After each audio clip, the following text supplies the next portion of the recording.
محبوب واپس آئے تو امت کے لیے تحفہ لائے جس تحفے کا نام ہے نماز۔ ہمارا کوئی دوست آئے نا مدینہ شریف سے تھے، ہم ہمارے لیے ایک چھوٹی سی تسبیح بھی لے آئے تو وہ تحفہ ہمیں بڑے اچھا لگتا ہے، لیکن محبوب کے لائے ہوئے تحفے سے ہمیں کیوں محبت نہیں ہے؟ اس تحفے کی ہم نے قدر تو نہیں کی نا۔ اور محبوب جب واپس آنے لگے اس کے دونوں معنی بنتے ہیں، وَالنَّجْمِ اِذَا هَوَا مَا ضَلَّ صَاحِبُكُمْ وَمَا غَوَا، قسم ہے ستارے کی جب وہ پستی سے بلندی پہ گیا۔ امام جعفر صادق پاک سے پوچھا گیا کہ اللہ نے کس ستارے کی قسم اٹھائی ہے؟ پر میں کوئی شک نہ کرے وہ ستارہ کوئی اور نہیں، میرا نانا محمد مصطفیٰ۔ اب دونوں معنی پر حق ہے، پستی سے بلندی پہ جانا، بلندی سے زمین پہ کرنا۔ محبوب تیرے آنے کا بھی کمال ہے، تیرے جانے کا بھی کمال ہے۔ مولا جانے کا کمال کیسے؟ فرمایا جس نے آسمانوں کو دیکھا وہی رہ گیا، ہم نے ادریس کو بلایا وہی رہ گیا، یحییٰ کو بلایا وہی رہ گیا، ہم نے موسیٰ کو بلایا وہی رہ گیا، عیسیٰ کو بلایا وہی رہ گیا۔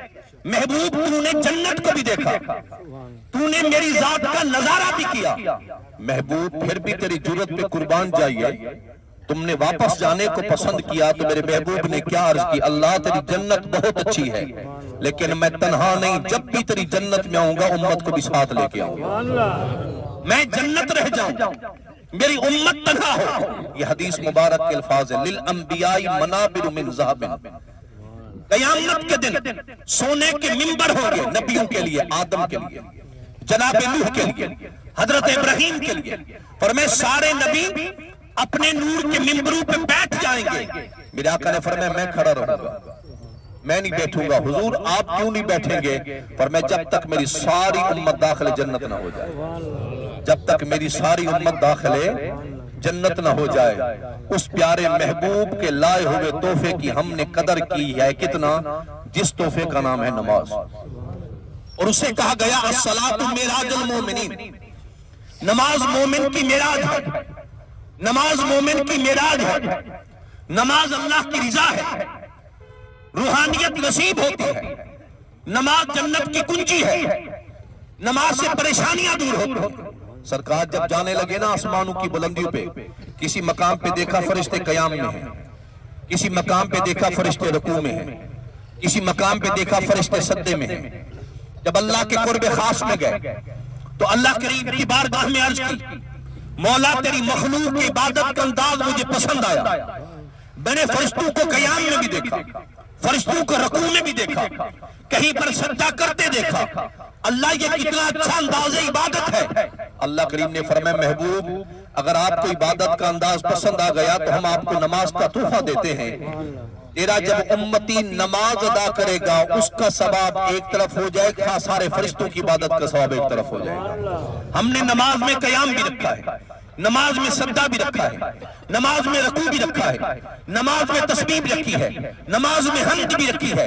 یہ سارے درخت قیام میں ہیں، یہ بکریاں، گائے، بھینس رکوع کر رہے ہیں، یہ رینگنے والے کیڑے، یہ سانپ، یہ بچھو، یہ کیڑے، یہ سب سجدہ کر رہے ہیں، یہ سارے پہاڑ قعدے میں بیٹھے ہیں، یہ پتے کا ہلنا خدا کی تسبیح، دروازے کے بند کرنے سے جو آواز آتی ہے خدا کا ذکر، یہ مینڈک کی آواز، آقا نے فرمایا مینڈک کو مت مارا کرو کیونکہ یہ اللہ کا کثرت سے ذکر کرتا ہے، یہ مینڈک کی آواز خدا کا ذکر، دروازے کی آواز خدا کا ذکر، تسبیح پتے کا ہلنا خدا کی تسبیح، فرشتے یہ جو درخت ہیں قیام میں، جانور سارے رکوع میں ہیں، اور خدا نے ساری کائنات کی عبادت کا انداز مومن کو نماز میں عطا فرما دیا ہے، جس میں قیام بھی ہے، رکوع بھی ہے، سجدہ بھی ہے، قعدہ بھی ہے، جلسہ بھی ہے، تسبیح بھی ہے، حمد بھی ہے، ساری کائنات عبادت کرے ایک طرف،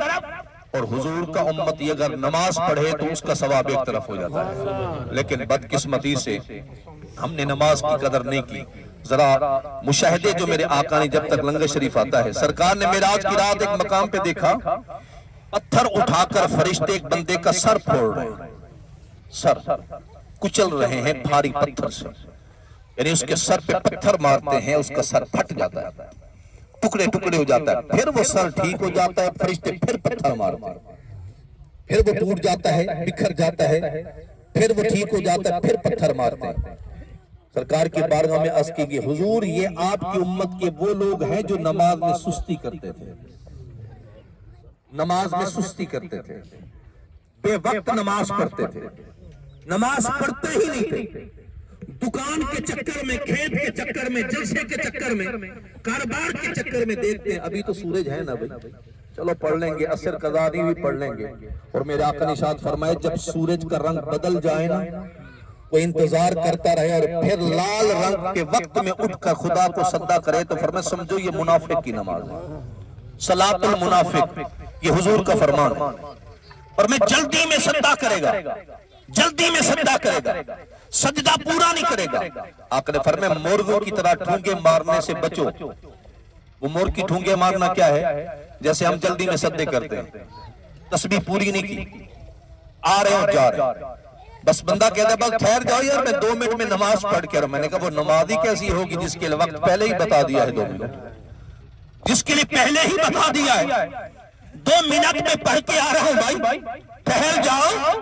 میں نے کہا اس کو فقط عادت نہ سمجھو، اسے عبادت سمجھو، یہ ذوق ہے۔ اور اصلاً نماز تو وہ تھی جو مولا علی کی نماز تھی کہ 3 کونوں والا تیر لگ گیا ران کے اندر اور نکالنے نہیں دے رہے۔ آپ نے فرمایا علی جب نماز شروع کرے تو تیر نکال لینا، اور جب مولا علی نے نماز شروع کی تیر نکل گیا، اللہ اکبر، قربان جائیے۔ بعد میں درد کو محسوس کر رہے ہیں۔ کس نے پوچھا حضور عجب کمال ہے، جب تیر نکلا تو احساس نہ ہوا؟ فرمایا جب ہم اللہ کو سجدہ کر رہے تھے اس جہان میں نہیں ہوتے، ہم روحانیت کے جہان میں ہوتے ہیں، پھر وہ اور جہان ہوتا ہے۔ آپ روٹی کھا رہے ہیں اور چہرے پہ پسینہ آ گیا ماتھے پر، اور کسی نے کہا حضرت خیبر کا قلعہ جب آپ نے دروازہ، اور یہ بات کوئی غلط نہیں ہے، یہ بات امام سیوطی نے لکھی کہ 60 بندوں نے وہ دروازہ اٹھایا تھا خیبر کا جسے مولا علی نے اپنے ہاتھوں سے اکھاڑا تھا۔ 60 بندے دروازہ اٹھانے والے تھے جنہیں حضرت علی پاک نے اپنے ہاتھوں سے اکیلے اکھاڑا تھا۔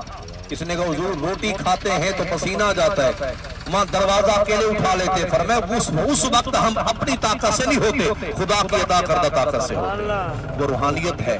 اس لیے نماز اللہ سے ملاتی ہے، نماز اللہ کی رضا ہے۔ بس آخری حدیث سماعت کیجئے، سبحان اللہ کہیے اور آخری فرمان سنیے۔ بے نمازی بھی سنیں، نمازی بھی سنیں۔ میں اپنے آپ کو بھی سنا رہا ہوں، آپ سب کو بھی سنا رہا ہوں۔ ہم سب اس وقت تعلیم کے سلسلے میں ہیں، اور وہ کیا ہے؟ آقا سے پوچھا گیا جو نماز کی حفاظت نہیں کرتا وہ قیامت کے دن کس کے ساتھ ہوگا؟ فرمایا فرعون کے ساتھ، حامان کے ساتھ۔ یہ بات ہے نا تب سے نکلے جو مولوی میں ڈرویں دن، اے بابا ہر ٹائم بھا چاہتی ودن، عذاب چاہتی ودن، جہنم چاہتی ودن، ایویں ڈروئی ودن بننے ہو، ایویں ڈروئی ودن، ایویں آپو چھوڑے دن۔ صلاۃ و تسبیح پہ پڑھوں تو ہوں گے نا لمبی نماز، ایک بندہ کہ خدا برباد کرے مولویوں کو اپنی نماز پڑھی ودن، جو گھنٹے دی جماعت ہوں گی۔ دل کو بہلانے کے لیے خیال اچھا ہے غالب، آپ مجھے تانا دے سکتے ہیں لیکن نبی کے فرمان کو نہیں جھٹلا سکتے۔ کہہ دیں کیا ہوگا؟ مجھے کہیں گے نا کہ مولوی نے اپنی طرف سے بات کی تو قیامت کے راز کھل جائے گا۔ یہ بات میری تھی یا میرے نبی کا فرمان تھا؟ پر میں بے نمازی کا حشر فرعون کے ساتھ، قارون کے ساتھ، حامان کے ساتھ ہوگا، اور نمازی نبیوں کے سب میں کھڑا ہوگا، شہیدوں کے سب میں کھڑا ہوگا۔